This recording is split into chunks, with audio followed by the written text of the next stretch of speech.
Welcome to the Italian Wine Podcast. I'm Cynthia Chaplin, and this is Voices. Every Wednesday, I will be sharing conversations with international wine industry professionals, discussing issues in diversity, equity, and inclusion through their personal experiences working in the field of wine. If you enjoy the show, please subscribe and rate our show wherever you get your pods. Okay, hello everybody. I have Melanie Young with me today. She has a long and illustrious career in wine, food, hospitality, and marketing. She's originally from Tennessee, and she's a prolific wine writer, which I appreciate. She owned her own PR events agency for 20 years and served as the director of the James Beard Foundation Awards, which she helped to create.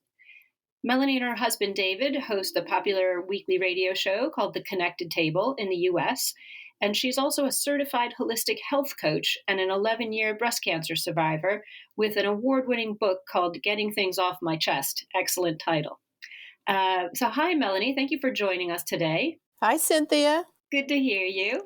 I'm always happy to talk to somebody who's sort of from the middle of the States, as I am from Ohio myself. You're originally from Tennessee, as I said, and I'm just wondering, sort of back in the day, nobody in Ohio or Tennessee knew much of anything about wine. So how did you get interested? It's a great story. My dad was a wine educator for 35 years. Mel Young was a CPA by profession, but he, due to a passion for travel, fell in love with wine. And because there was really no wine back in the 70s when he started collecting, he self-educated and then decided to offer a wine course at the University of Tennessee at Chattanooga. And he became known as Chattanooga's wine professor. That's incredible. That is how I started. That's fantastic. Yeah, he used to teach me about wine. Well, there's nothing wrong with learning about wine from your father. I'm an educator myself, so all of my children have learned about wine at my knee. I think that's the best way to do it. So you were interested as a fairly young person then. Oh, I have a funny story. I was so interested. It was my special bond with my father. And even though he's passed, it still is when I drink a fine bottle of wine, because he would take me to the cellar and taste with me, even though I was underage. So when I was 15, I decided for a public speaking class that I wanted to teach my classmates how to properly open a bottle of wine. And I had my tasse de vin and my corkscrew, my bottle. And it was a great presentation, but because I was underage, they wouldn't let me open the bottle of wine. So I considered myself a wine sophisticate at an early age. That's excellent. I love that. So taking that love of wine and the joy that you found, as a young person, how did you get from that point of a 15-year-old delinquent, illegal wine drinker to a career in wine and your own public relations agency? I originally wanted to be a journalist or a magazine editor, and Helen Gurley Brown, who was the owner and founder of Cosmopolitan, was my dream job. But it was hard getting a job. Everybody wanted to be a journalist. In those days, it was after Watergate, and everybody wanted to be a journalist. So I fell into public relations because it involves a lot of writing. And I have a natural ability, thanks to both my parents who organize fundraisers and are very social, of just a natural innate ability to connect people and make people feel at ease. So I fell into public relations. And then because I was a woman, I fell into the hospitality end of the business, because that's in Atlanta where my first job was. That's where the women tended to have assignments versus science and business and other things. And because I loved eating and drinking and ate and drank with my parents at great restaurants when we traveled a lot, it was a natural fit. So that was the progression. And I was very fortunate to work with some top hoteliers, which is my original start was in restaurants and hotels. And that's how I evolved into the wine aspect of it. So when did your own PR agency start? That's a brave and bold move. When did that happen? Well, I was working in Atlanta, and my agency was bought by a big agency in New York. So I decided to join New York and see what New York was all about. I had that big New York dream to make it there. And I did really... I think all of us Midwest girls had that. Yeah.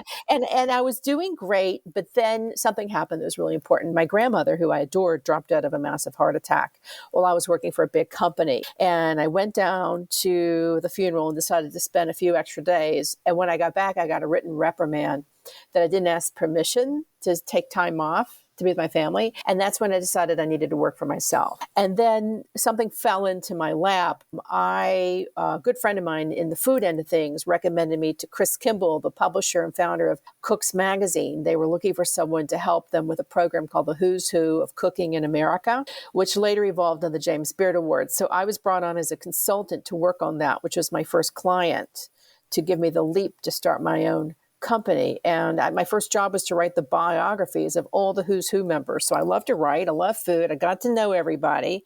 And then that kind of evolved into helping produce the event. And then when Cook's Magazine folded, I was left with all the files for the Who's Who and helped negotiate for the James Beard Foundation to take over the program, which started the seeds of what became the James Beard Awards. Well, it's an amazing story. A fantastic first client. Lots of good fortune there. So you must have been doing something right. Yeah, I was scared to death I was going to fail. And fear of failure made me work harder. I mean, I was determined to just work as hard as I can to make everything a success. And I happened to like what I was doing. Everybody's great in the business. So I was having fun doing it. It's always beneficial when you enjoy what you're doing, especially if you're an entrepreneur and doing it all on your own time and a lot of the time on your own dime as well. So that's an amazing success story. You did go on to, produce Bon Appetit magazine's wine and spirits focus tour in virtually every major city in the US. And as you said, creating the James Beard Awards. Where did you get the idea for that? How did it become so prestigious? Well, it was originally the Who's Who of Cooking in America. And then Peter Comp, the founder of the James Beard Foundation, called me and he said, we had to resuscitate the Who's Who. It had gone a year without happening because the magazine, Cook's Magazine, had folded. So I helped negotiate the deal that arranged for the Beard Foundation to legally acquire the rights to the Who's Who. And then coincidentally, and a lot of this is serendipity, the book award started because the book committee decided to leave the organization that housed the book awards. They had a big rift, widely publicized rift. And they approached the Beard Foundation and said, would you take on the Beard Awards? And then coincidentally, Joseph Seagram and Sons, which was the sponsor of the book awards, said, we're going to reallocate our money now because of all this mess. And they said, let's start some restaurant awards with the Beard Foundation. So between Seagram reallocating its funds, the James Beard Foundation deciding to take over the Who's Who, the former IACP book awards coming to the Beard Foundation to say, take over our awards, it all kind of came together. And Peter Kump said, let's go create a program. And there were 4 or 5 people on this initial committee. And my job was to figure out how to make all this come into one awards program, get the sponsors, figure out how to produce the events, and turn it into a program. The first year was hard, but it took off like wildfire and grew over the years and over the years and over the years. And then when Time Magazine called it the Oscars of the food industry, in a big article, that was it. Well, it's been obviously a fantastic success. I mean, it's the goal of every chef to be nominated. So you took something that was just a seed of a rather dead idea and turned it into something that's thriving. That's incredible. During all of that, you also became a member of Les Dames d'Escoffier and Wine Media Guild and Women of the Vine and Spirits, who I actually judge for in London. How did that transition take place to you becoming member of these sort of offspring groups, and what do you do for them now? Well, Cynthia, it was a slow evolution. So as the Beard Foundation grew, my company, I had an agency, M. Young Communications, also grew. Bon Appetit was a sponsor of the Beard Awards. They liked our programs. They asked us to produce all their events. Wines from Spain took note and asked us to produce all their events. That was our first big foray, deep diving into the wine business as a single client and not a culinary event. We became the agency of record for Wines from Spain. And that led to Benvenuto Brunello and on and on and on. And so the wine followed the food. They're always perfect companions. I was invited to be a member of Les Dames d'Escoffier in the mid-90s. It's an invitational organization, and I also served as president. I only more recently joined Women of the Vine, because it's a newer program, and Wine Media Guild when I started writing more about wine. At the time, I was running a company with 20-something employees, so my writing was really more geared for our clients, and I was running a bigger company. So the writing evolved later when I started publishing more under my own byline. As for what I do, I'm on the membership committee for Wine Media Guild, and we are looking for new members. I'm less active in Women of the Vine right now just because there's a lot of corporate members, and I'm a small company, really. So a lot of the programs, I talked to them about that. I'd like to do more to help smaller businesses. That's where I'm hoping to go in 2022. And for La Dame, I've organized a lot of programs. I served as the president for 2 years, and which is your term. And then in 2021, I organized a big webinar on addressing sexual harassment in the industry. Wow, that's fantastic. It's such a timely and really important topic. How did that go? Did you have a big audience, and how many speakers did you have? Oh, it was fabulous. It was free because I did not want anybody to have to pay to hear this. And it was in That is a very good way of being inclusive. exactly. And it was in January, and I had 6 really hardcore panelists representing different areas of legal, HR, advocacy, self-defense programs, communications, and people who had been harassed. It was a very good program. I think they still have the program on YouTube, but it was called Breaking the Silence, because so many women are fearful of speaking out, and now they are less fearful, thank goodness. I think things like this really support an effort to give women back their voices, to give them the strength and the courage.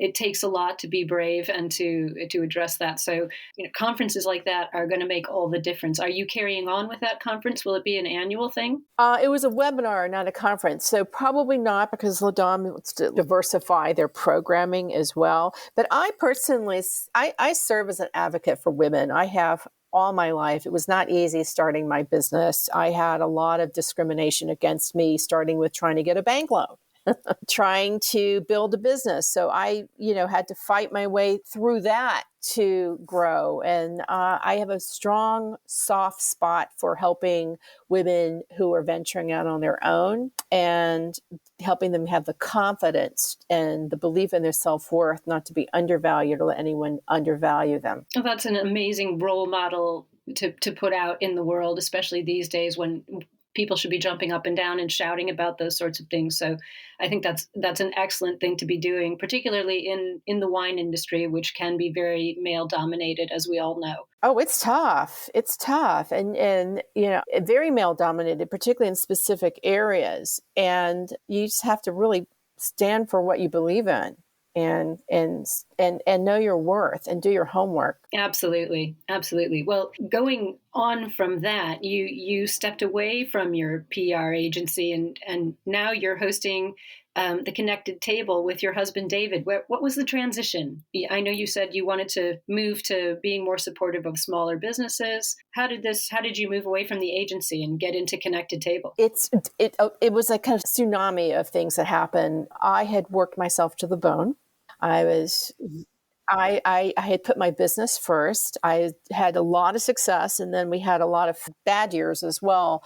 In the PR business, you win clients, you lose clients. There's not a lot of long-term loyalty. You're constantly chasing receivables. I found, I had a client that, I won't say who, but it was a big spirits entity that hung me for $400,000, which was, I think, when I said I'm done. I had to chase that money down for 2 years. And during that time, I became ill. And eventually I was diagnosed with breast cancer. I was actually on a wine business trip to Italy in Nobile di Montepulciano when I found the lump in my breast. And that was 2009. And so I was diagnosed with breast cancer in August 2009. I had just rebuilt my company after suffering a 75% drop in income in 2007, the same year I got married. And then we had the recession. So I had, like many, weathered a huge tsunami of loss of business. I rebuilt, worked myself to the bone, and then I was diagnosed with breast cancer and went through treatment, didn't tell anybody for fear that I would lose all my business again. Here's that fear word. And when I got out on the other side, and there is a big other side with all of this, when you go through something traumatic, I said, I'm done. I don't want to do this anymore. That is absolutely harrowing tale. I think that's going to resonate with a lot of our listeners because I know many women who've been in similar circumstances where they've worked hard, either raising a family or in a career, and then have had a traumatic illness and kind of reassessed. So your reassessment was to head towards Connected Table. Is that how that happened? Well, that evolved also. So my reassessment was this. I started writing a blog because I had really bad chemo brain and I couldn't tell. I remember I kept my diagnosis secret for 2 years. And so I wrote as therapy. And as I wrote, I developed the following. And I started to write a book. I wanted to write a book to help women who were newly diagnosed with breast cancer with the information that I couldn't find, which was like a cliff note or the Lonely Planet guide to the journey you don't take. I'm a passionate traveler. I couldn't find what I wanted to make my life manageable and stay in control while going through, with practical information. Everything was either very soulful or religious or technical. So I wrote this book, Getting Things Off My Chest, A Survivor's Guide to Staying Fearless and Fabulous in the Face of Breast Cancer, intended to help women say, I am going to do the best I can to take the best care of myself, be informed about what I need to do, but also I want to be in control the best I can and have what I can be a normal life within reason. And the book contract came just as I was finishing a year-long contract with Bill Deutsch, helping them with a big corporate thing. And they said, we contract's over and we've hired someone in-house. I said, well, that's fine. I got a book contract. So I set out originally to write that book and start over. And in the process was on media tour conducting interviews and a lot of radio interviews. And everybody said, you're a natural. And then the aha came when I decided that I wanted to become a storyteller and have my own media. I was a media expert in PR, but I wanted to control my own message and have my own voice. So that's how the Connected Table started. And also my other show, Fearless, Fabulous You, which is for women and supports women entrepreneurs in health.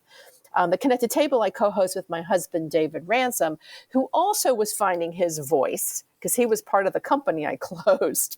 And we one day guest hosted on somebody else's radio show, and it kind of clicked. We found chemistry on air as well as in person. That is a tremendous recovery story, taking, not just physical recovery, but also recovering from business trauma and all the emotional and philosophical, as you described it, a tsunami. I love that word of having had cancer. That's I love the book title, and I love the Connected Table as well. What are your goals with the program? Well, first of all, I have to thank a fellow wine educator and writer, Susanna Gold, for even having me come up with the idea of the Connected Table, because she was freelancing for me and she looked at all my Rolodexes and she said, you are so connected in this industry. What are you going to do now that you're closing M. Young Communications? And the light bulb went, oh, the Connected Table, that's it. And I didn't know what I was going to do. I just created the name. The show is in its 8th year.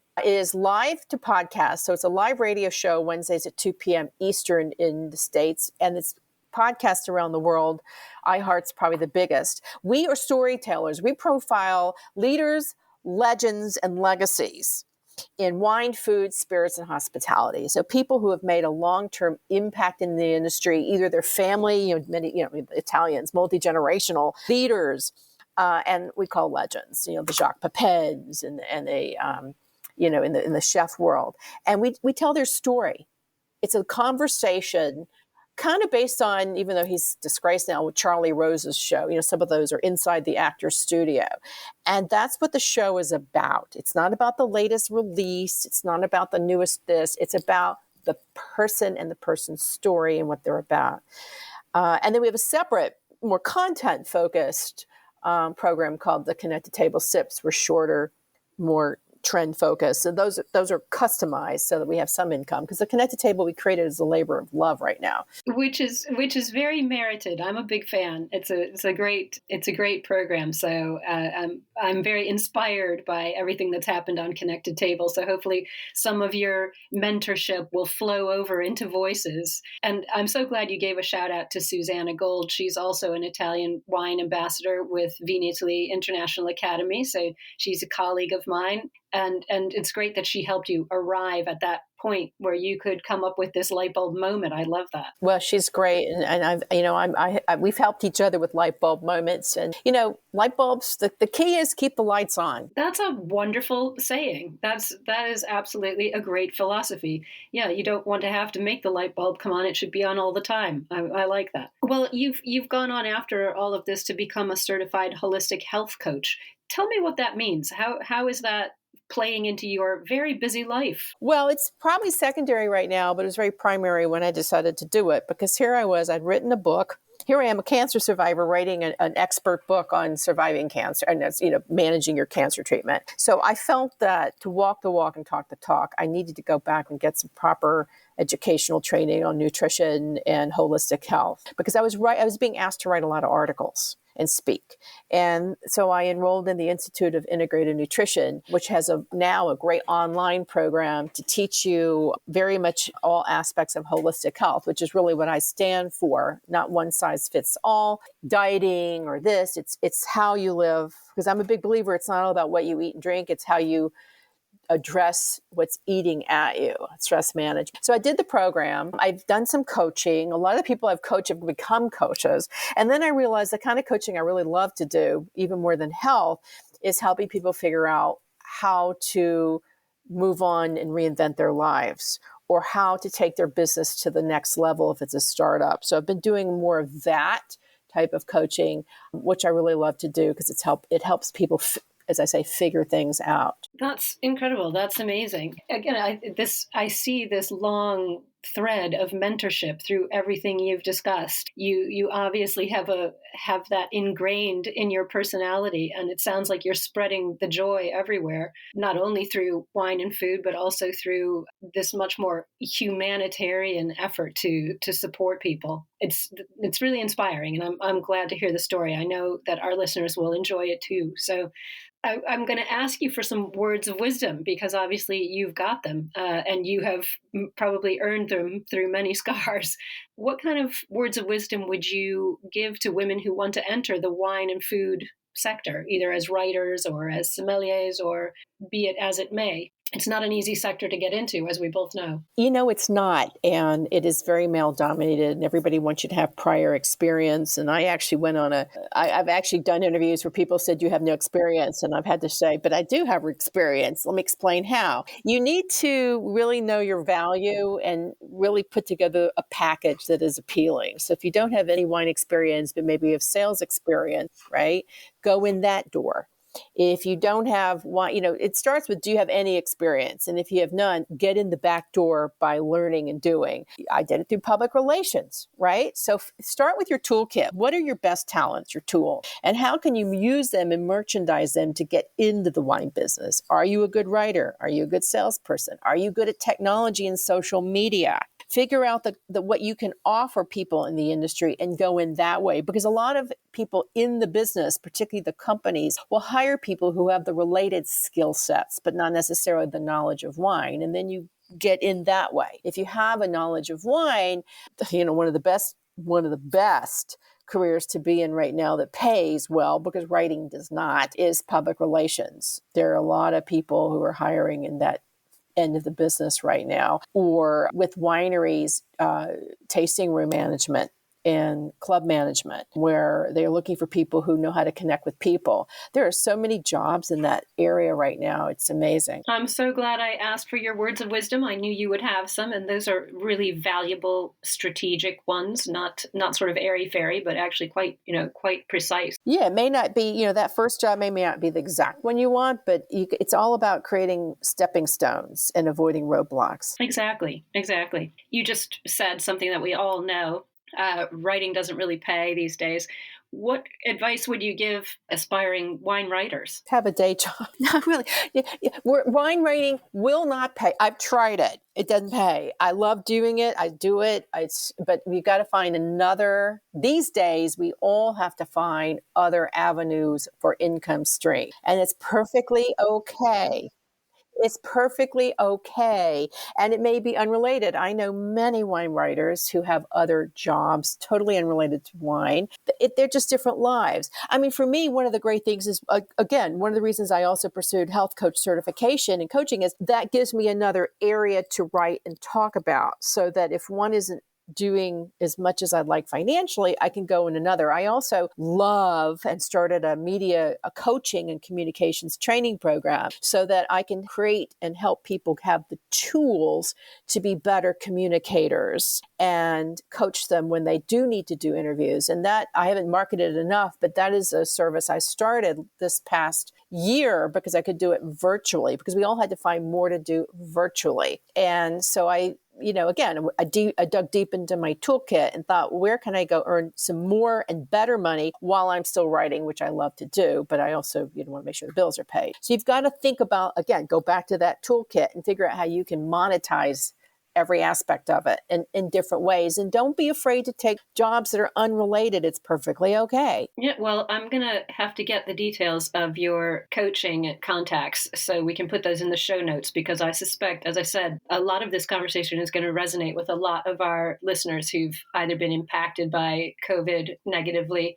financially, or lost their job, or saw COVID as a moment to really think their lives and their priorities and are looking to do something new. So I will make sure that goes into the show notes so people can find you. Well, you said you like to travel a lot, and I really hope that you can make it here to Italy in the new year. And I know you've obviously had the chance to drink a lot of fabulous wines all over the world. So I have to ask, for Italian Wine Podcast, what's your favorite Italian wine? I love them all. But I will say, close to my heart will always be Brunello di Montalcino for many reasons. It was a client for many years, and we brought Benvenuto Brunello to the United States.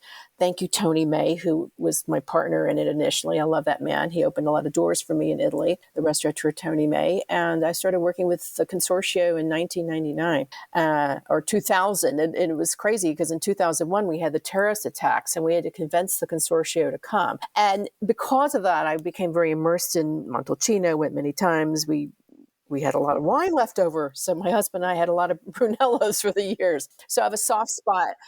How tragic. So we believe in drinking anytime. And I got to know a lot of the producers. I mean, since then, I've gotten to know a lot of other wonderful producers from other regions of Italy. But I think that, it was always that first kiss. I'd say Brunello di Montalcino was my first Italian kiss. Oh, I don't think we're going to be able to top that. Brunello di Montalcino was your first kiss. I love it. I think we're going to have to just leave it at that, Melanie. I really appreciate you coming on today and sharing so openly so many massive milestones in your life, positive and negative. It's really beneficial to our listeners to hear how you got from being a 15-year-old opening a wine bottle in your classroom in Tennessee to where you are now. I've really enjoyed the conversation. So thank you so much for joining us today. Thank you, Cynthia. I really enjoyed it as well. You're doing a great job. Thank you for listening, and remember to tune in next Wednesday when I'll be chatting with another fascinating guest. Italian Wine Podcast is among the leading wine podcasts in the world and the only one with a daily show. Tune in every day and discover all our different shows. You can find us at ItalianWinePodcast.com, SoundCloud, Spotify, Himalaya, or wherever you get your pods.